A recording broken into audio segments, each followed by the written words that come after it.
Rodker, how are you doing, buddy? What's up, man? We're still in lockdown. It's been a few months, but we're still here. We're still alive, still Uh, breathing. they're locking us down, but the content's flowing, right? They can't stop us. But what they can't stop is our hair growing, man. So that's why we're both wearing hats today, because we've got this lockdown hair going. Speak for yourself. I've got the clippers, man. Oh, you got the clippers. Yeah, Look at you, boy. All right. that's it, man. Necessity breeds invention, mate. The public have talked, the public have spoken rather, and they want more Sakuraba content, mate. Pure internet speculation. Pure internet speculation, but we're going to ride with it. Yeah. I mean, buddy. look, yeah, go ahead. Tell us more about Sakuraba. Well, man, look, the only reason I think we should have a chat about this today is because we'll keep it short, we'll keep it sweet. After you and I recorded our sesh earlier this year, I went home and I was still riding that wave of Sakuraba for a couple of days afterwards, and I found some other stuff that I didn't know before we recorded the original sesh, and it was pretty cool because it's actually not fighting stuff; it's more so his grappling stuff. I mean, we already know about his quintet stuff and all of his fighting stuff in Japan, but I just found some other stuff, and I thought we could quickly hit on that. For sure, man, for sure. But before we begin, buddy, give us the spiel. What do the audience need to do to support the channel?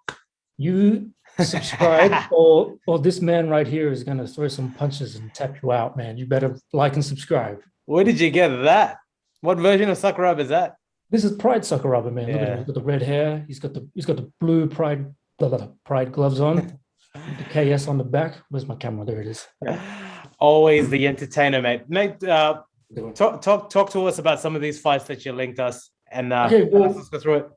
Well, I think the first thing I found was, we were talking about his obvious Gracie hunting phase when he was a Gracie killer, and at the time when we were discussing it, I forgot the name of Henzo. Well, like I said in our earlier conversation, I know who all of them are, but they're all so interchangeable because their names start with the letter R. So I couldn't remember who exactly was who, but Henzo was the one where he dislocated his elbow. Yep. And then I found he fought Henzo again in America. The Gracies, in specific Halleck Gracie, he had his own BJJ fighting organization, if you want to call it that. And it was called Metamoris. And I never knew this existed. And it's already defunct, I think. I think it's not around anymore. But he fought Henzo again. And this time it was strictly BJJ rules. It was I think it was a pay-per-view event. Like they consistently had these Metamoris events. Yeah. He fought Henzo again 14 years after their first fight in Pride. And big difference this time is that obviously they're now much older. Of course. It wasn't MMA based. It was BJJ or, rolling. They were grappling. Yeah. And I think it was 20 minutes. Yeah. We both watched it. It was 20 sounds minutes. about right. Yeah. Sounds about right. But it ended in a draw. Nobody got the upper hand. But so it was another historic Gracie versus Sakuraba event that I never knew existed until after we had a chat about it. But it's interesting because I'd never heard of Metamoris. I've never heard anyone else talk about Metamoris. I mean, it's already come and gone, but you'd think that somewhere along the line, like, we all would have kind of heard about it. I guess it just didn't make its way to Australia. Maybe it did. I don't know. Potentially. I guess the whole jiu-jitsu thing and the explosion of little tournaments, promotions, whatever you want to call it. Yeah.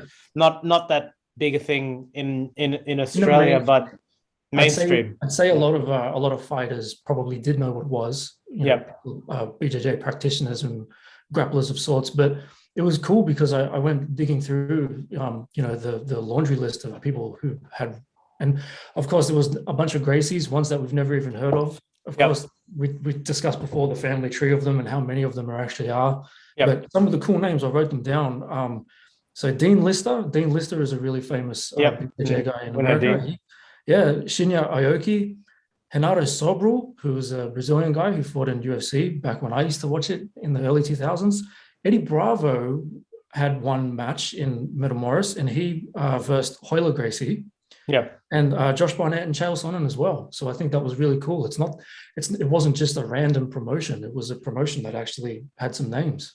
Yeah, if it started by one of the Gracies, I'm sure he'd be able to get the connections. But let's talk about the grappling fight itself. So it's interesting when I think they had at least a decade in between the initial fight, maybe close to 14 sort of years. Man, they said on commentary. they're not the sprightly young gentlemen, and I think the fight kind of showed it. But yeah, that's right. Still have the chops, right? Still have the combat based. Yeah, but, I guess so. What you had just said about they were not so actively pursuing the fight, kind of leads me into a second fight that we watched, and I had an overlying topic of was that when he I don't know, wrestled or grappled with what's his name, Uriah Faber.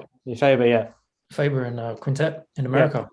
So again, Sakuraba's older. I think they said at the time he was 49 and Uriah was 39. Yeah. And this was in 2018, so this was only 3 years ago.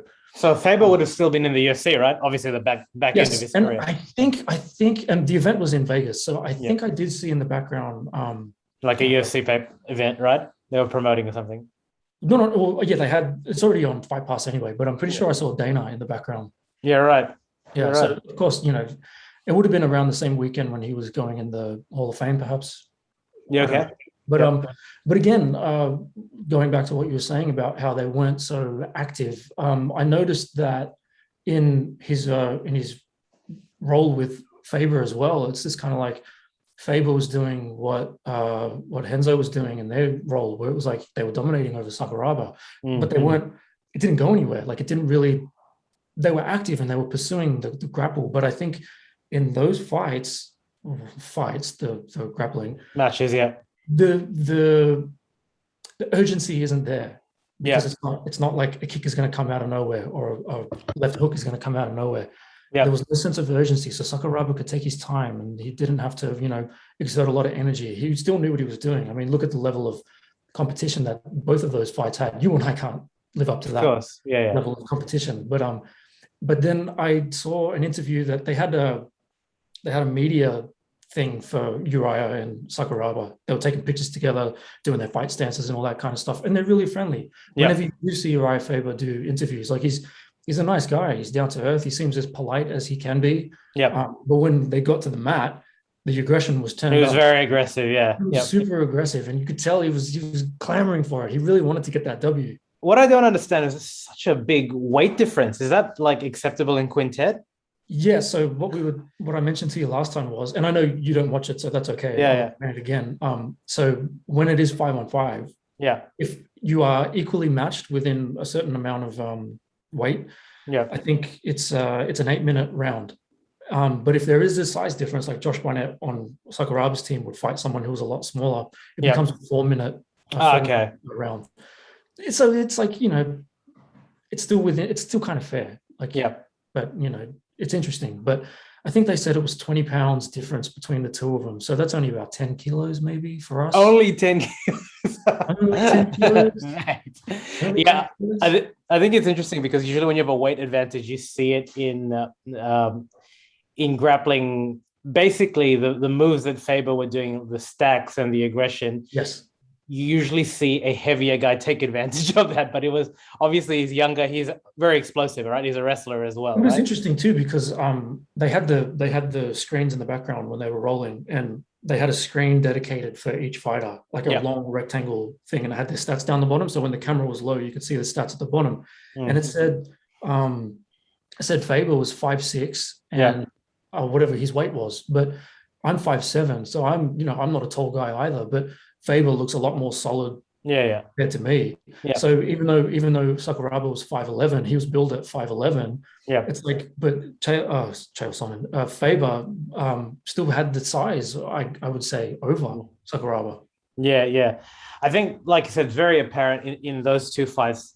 I mean, he's nowhere near the fighter he was, but I think that's the great thing with jiu-jitsu and submission grappling specifically. You can get positional advantages, which in both those fights he lost. And I think the other thing is when you don't have mixed martial arts and you don't have striking involved, you're right, that urgency can be taken out. Yeah. Because if someone's on top of you and then raining fists on your face, then it's a very different equation. You're kind of forced there, right? Whereas if he has obviously massive legs, size, like if you control the guard, you can be pretty comfortable staying there indefinitely, right? Without any lack of urgency, unless you kind of explode. However, he never really got to, in both fights, any level of submission danger because he knew the position, was able to mitigate it.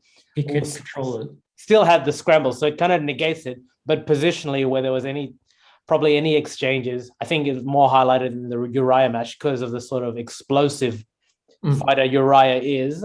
He was winning those positional exchanges, but never really in any position to get scrambled and submitted, right? He got a couple of those toe holds, but he never looked in any danger, right? So you could tell he had the shits because as soon as they called it, it was all over, and he slaps the mat and he gets up and he's the referee's trying to tell him, come to the middle so we can announce the decision. He's just kind of like pacing a little bit, but it's contrary to like how he is when he's off the mat, where he is such a nice guy. And then in the interview beforehand, one of the foreigners asked Sakuraba, are you going to come up with a new submission to take down Uriah Faber? And he translated it and he said, no, because as long as we're just trying to make the match exciting, as long as it's exciting and we're dynamic and we're moving and it's an exciting fight.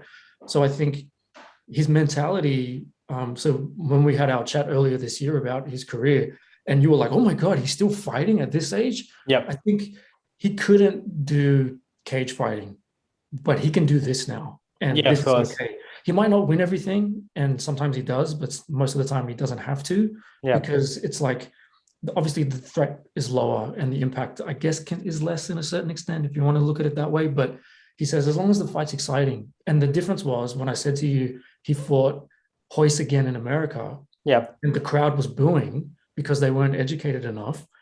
This was different. So they're fighting in America again against Faber, and the crowd understood. The crowd knew. They weren't ignorant Western fans who just wanted bloodthirsty, because it's different. It wasn't an MMA setting. It was a grappling setting. It was a grappling session. So those fans understood, and it was really good to see. So I found it interesting that his comment was, as long as we produce an exciting bout.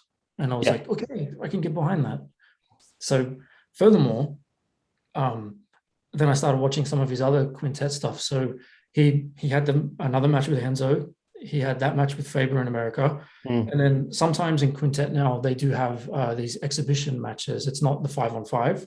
So apart from his quintet and his MMA stuff, I've told you he still does his pro wrestling. So unfortunately, when we recorded the first one, he was the Noah tag team champions with Sugiura. They are unfortunately no longer the tag team champions, but when they were earlier this year, they had a 10-minute, I think it was 10-minute Ironman match in quintet. And his partner Sugiura, he was an Olympian wrestler, and then he eventually made the transition into pro wrestling in Japan. And he's considered kind of like, for lack of a better term, like Kurt Angle, how Kurt Angle was a real wrestler and he went to WWF. But Sugiura is really, really good. So they had a singles match, and Sakuraba won that one. I think he got Sugiura to tap out on that one, so that was good. And also recently, this year, Sakuraba Jr. has made his debut. He's got a little one. I didn't tell you about that. Yeah. So I remember seeing the article earlier this year. I think it was around the time when we recorded. But I remembered it at the last minute, and I was like, oh, good thing we delayed this taping, because I would have forgotten about that. But yeah, Sakuraba Jr. I think he's either I think he's still in school, like not like high school. I think he's maybe in college or something like that.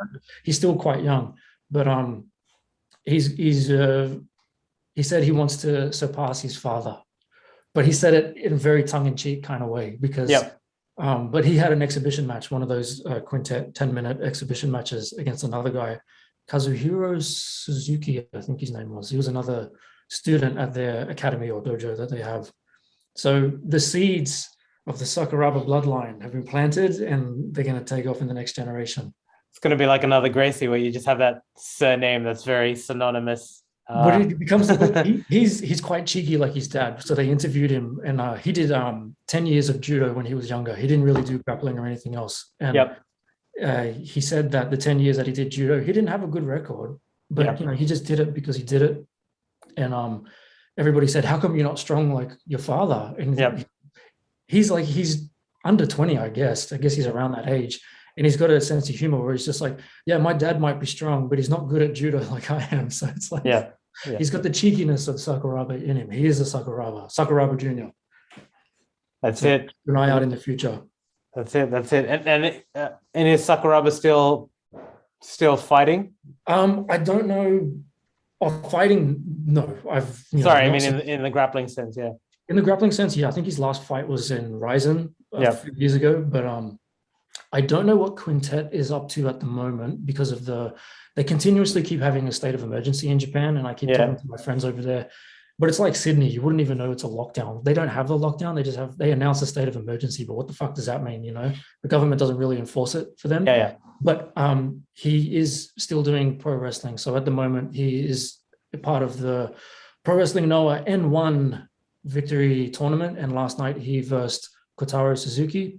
I have yet to find out whether he won or lost. But at the moment, I think for the remainder of this season, he's still doing his pro wrestling dates. He's fulfilling his obligations. Yes, fair enough. Again, even at pro wrestling at his age, the fact that he's still, it's insane. He recently, I know you don't know. Every time I spout on about the pro wrestling stuff, it's not your world. But while I have the ears of your listeners, I may as well mark out a little bit. And he wrestled a guy called Marufuji recently. Marufuji is the champion of Noah, and I thought to myself, I'm like, oh, they kind of hired Sakuraba's ability because they put him in a tag team with that Sugiura guy that I mentioned. And they're kind of like the shoot fighters kind of style of tag team. But when to have Sakuraba one-on-one now in a wrestling match, a pro wrestling match, it's kind of like he's older, he hasn't been doing it his whole life. He can do it, he's fine. I've seen him wrestle a billion times in Japan. But he did okay. I was worried. There was a couple moments in his Marufuji match where I thought, oh fuck, maybe he's not so good like as a singles wrestler. But hey, they pulled it out, they had a good match. He's still going. He didn't win the championship, unfortunately, but he'll fight another day. Maybe he'll win the N1. Who knows? Indeed, man. Always good. Always good chatting about the good old Sakuraba. What's next in our fighter preview, mate? Who do you think we should chat about next?